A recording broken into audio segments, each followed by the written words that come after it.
She died in the tree, and then she was brought back. Lord Percival goes, she was on the sun tree, Pike. Oh. And you hear a voice from the stairs above. Oh. You see, just having stepped down the spiral staircase to the left where she had previously vanished, Lady Vexalia, kind of frozen, looking down. Percy, was this... It was you.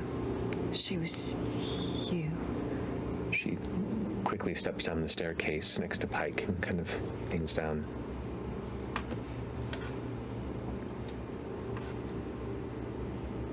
Looks back up at Percy. We have to help them. We did this to her. You did? Well, we're the reason she was on that tree to begin with. Darling, She stands up, looks down. Pike, can you? Pike goes, I don't know. How long has she been gone? There's windows of time. 6 days. 6, 7 days. 6 days, okay. And I cast a spell on her to sort of keep her body, pure. Okay. And that's after walking around for decades. They all kind of exchanges an odd look. But just so you know what you're working with here, she was different from some of us. Sure. When she came back to life, she was not quite alive, not quite dead. Pike kind of looks up at Vexalia, and you hear Lord Percival go, it seems her corruption endures. Well, Pike? Corruption? Pike goes, I mean, yeah, I can... I'm pretty sure I have... Do you know what I need? Can I get, a few... Looks over at Vex, goes, diamonds, yes, I'll be right back. And she shakes out her pockets. Right. Hold on. Walks off. It's just, in the meantime, let's... Sorry, and she grabs the big carpet in the middle of the main entryway and kind of pulls it aside, and it just kind of bunches in the corner. Here. And Percival's like, okay, let's make some space here. And she begins to. Oh my god. Yeah, I've sat next to her. That's true. Yeah, that's all.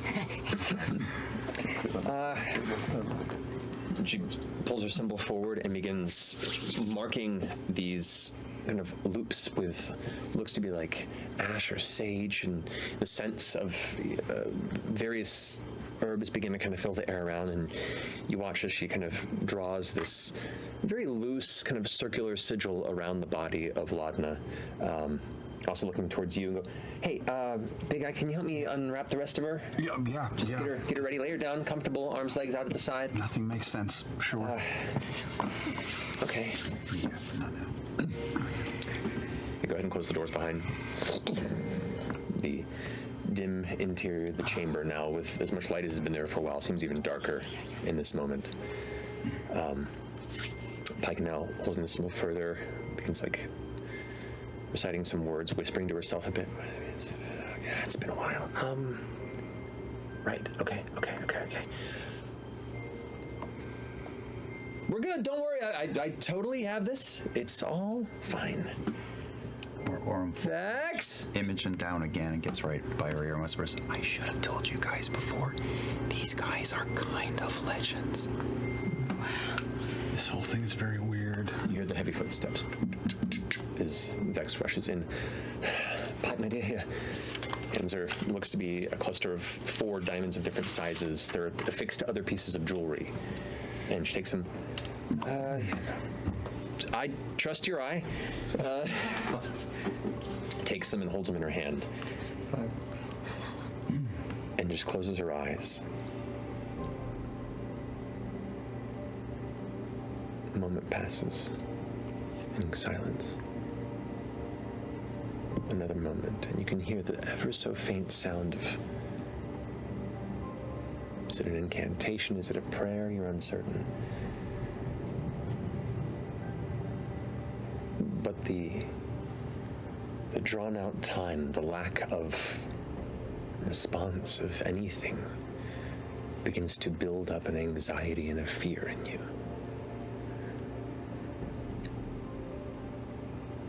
And Pike goes, oh, no, it's a B, not a C. Sorry. She speaks an incantation. The ground and the sigil around Laudna immediately lights up in this bright, vibrant golden hue. The entire chamber now is just alight with sparkles and energies. A gentle wind out of nowhere begins to whip around, and you feel your hair tossing around, those whose hair can move. You see as Lord Durrell kind of takes a step back and takes a deep breath. Vexalia kind of comes up to his side and holds his arm. And Pike now closes her eyes once more, clutches her holy symbol, and now muttering under her breath, opens her eyes once more, and where you once saw pupils, you now see a bright golden light to match the color of the sigils, just beaming from her face. She begins to speak, she begins to mutter, and you can see she reaches out and places her other hand on the chest of Laudna's cold body. As she does, you see the body begin to shift and lift, drawn from the chest, the arms and legs kind of limp and being left by gravity to sag as the torso begins to be carried up off the ground, where Pike's hand almost lifts her. I can feel her soul. It's adrift. Not yet beyond our reach. That's good. That's good.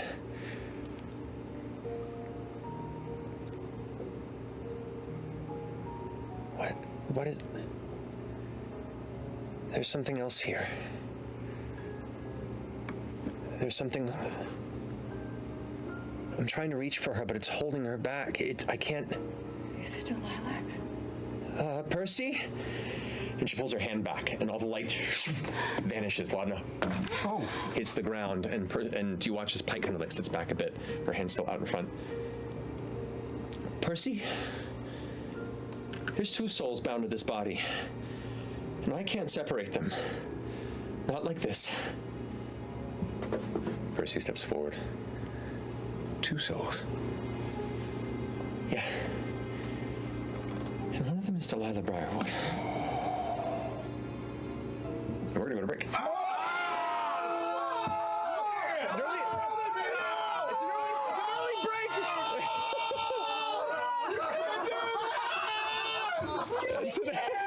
Oh my God! We just gotta see this. I know it's an early break, but I couldn't think of a better moment to go to break. And I really gotta pee. So, It's a third soul. Nevertheless, we're going to take a break here. Back here in a few minutes to pick up from what this is. We'll see you shortly. Easy.